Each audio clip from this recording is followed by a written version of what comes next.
So, the first page of the Yoga Vasistha is actually not very helpful.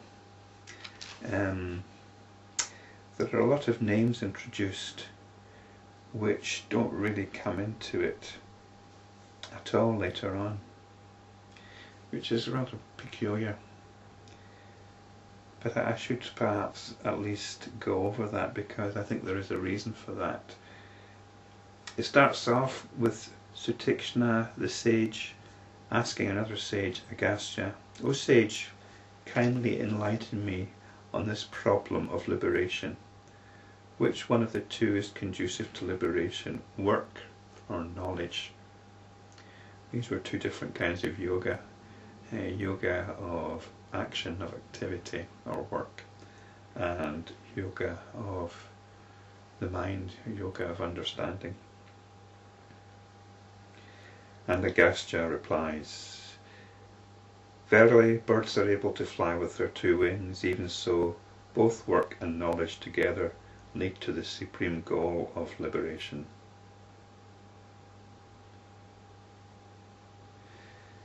Not indeed work alone, not indeed knowledge alone can lead to liberation, but both of them together form the means to liberation. That's actually the gist of the whole thing. Listen, I shall narrate to you a legend in answer to your question. There once lived a holy man by name Karunya, who was the son of Agnivesya. Having mastered the Holy Scriptures and understood their purport, the young man became apathetic to life. Seeing this, his father Agnivesya demanded why Karunya had abandoned the due performance of his daily duties, and Karunya replied, "Do not the Scriptures declare on the one hand that one should fulfill scriptural injunctions till the end of one's life, and on the other that immortality can be realized only by the abandonment of all action? Caught between these two doctrines, what shall I do, O my Guru and Father?" Having said this, the young man remained silent. This is probably not a thing that concerns us these days, so that was certainly a problem in ancient India. Do you sit in meditation all day long, or do you get out there and get on with your daily duties?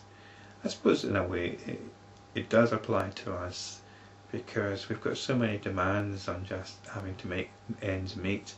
You might have domestic commitments, family commitments, and you see your spiritual side of things, meditation and so on, is something that you've got to squeeze in now and again. And we feel that there's a conflict between these two, and it's about this. One of the themes is about resolving this conflict. So Agnivesya said to his son, "My son, listen, I shall narrate to you an ancient legend." So here we've got the two sages talking about this problem, and one sage answers to the other that he starts to tell him about the story of this father and his son who becomes apathetic through study of spiritual scriptures. And then the father is about to tell his son this particular story, this ancient legend. "My son, listen, I shall narrate to you an ancient legend. Duly consider its moral, and then do as you please.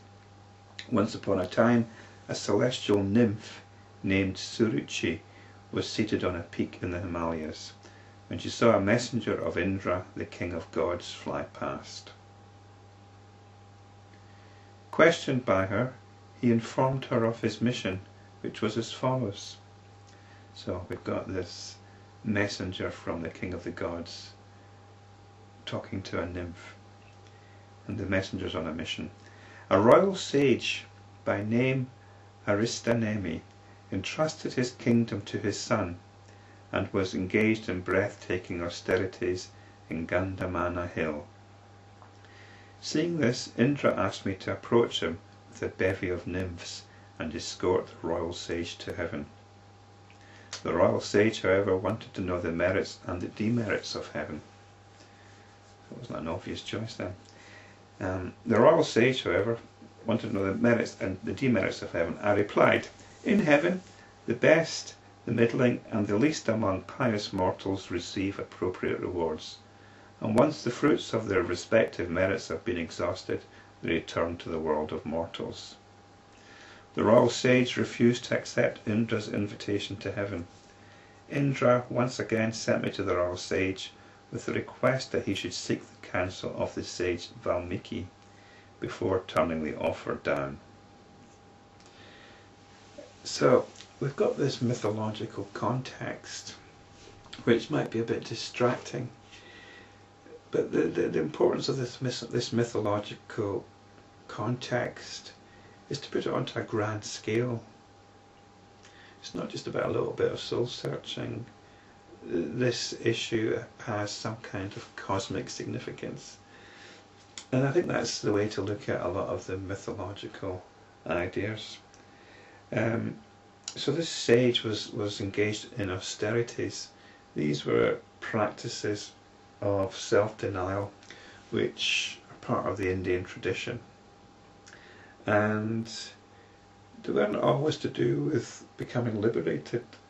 Apparently you could acquire supernormal powers by these extreme austerities, and in fact by austerities you could even challenge the gods themselves. So Indra, king of the gods, was probably a little bit worried about the strength of this sage's austerities, the practices he was doing, and so was trying to tempt him to heaven.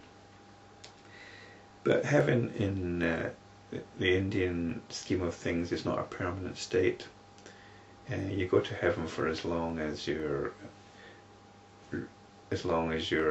rewards are due, and then you get back down to a different state once your merits are exhausted.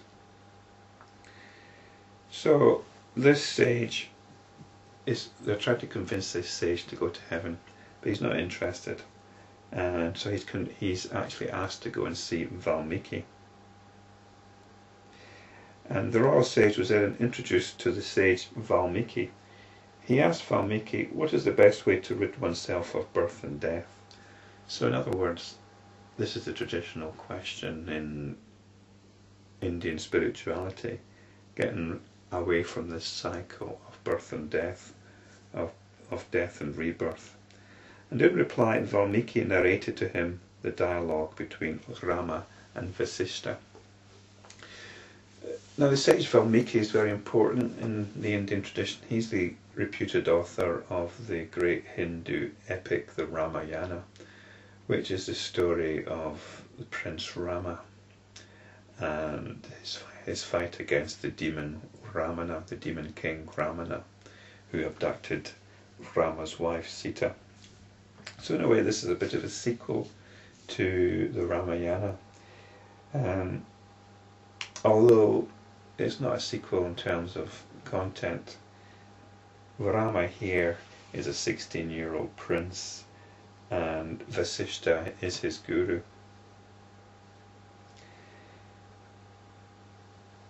So the rest of it is actually a dialogue between between Rama and the sage Vasistha.